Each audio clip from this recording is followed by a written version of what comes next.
Sono nato a Napoli nell'87, già quando avevo 13-14 anni e quando andavo a mangiare la pizza fuori vedevo sta legna che ardeva, mi emozionavo. Quindi a 14 anni decido, quando finisco le medie, di andare all'alberghiero. Non c'era assolutamente niente sulla pizza. Comunque sono riuscito a fare 3 anni a qualificarmi, a 16 ho lasciato e ho iniziato a lavorare in pizzeria. E da là è iniziato tutto, quindi sono passati quasi 20 anni ormai.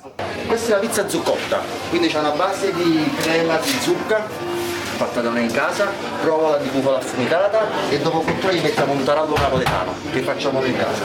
Canzoni e coppe, canzoni e pepe. Quando avevo 19 anni, c'avevo mia sorella, facevo l'università qua a Torino. Dovevo stare una settimana, sono passati 18 anni. Ho iniziato a lavorare qui, diciamo che mia sorella, dai, non andare giù, stai qua, e sono rimasto qua e ho conosciuto mia moglie a Torino, quindi ho una figlia bellissima di 14 mesi, quindi Torino, diciamo, ti dà un'opportunità. Napoli è casa mia, mi manca, quello sicuro, comunque ho tutta la famiglia giù, però ti dico che comunque essendo fuori casa, da quando avevo 18 anni, mi ritengo più cittadino del mondo, ma ogni tanto, ogni 6-7 mesi, sento l'esigenza di scendere giù. Cioè questo non te lo so spiegare come, quindi ogni tanto l'aria di Napoli me la già pigliamo, se no manca qualcosa.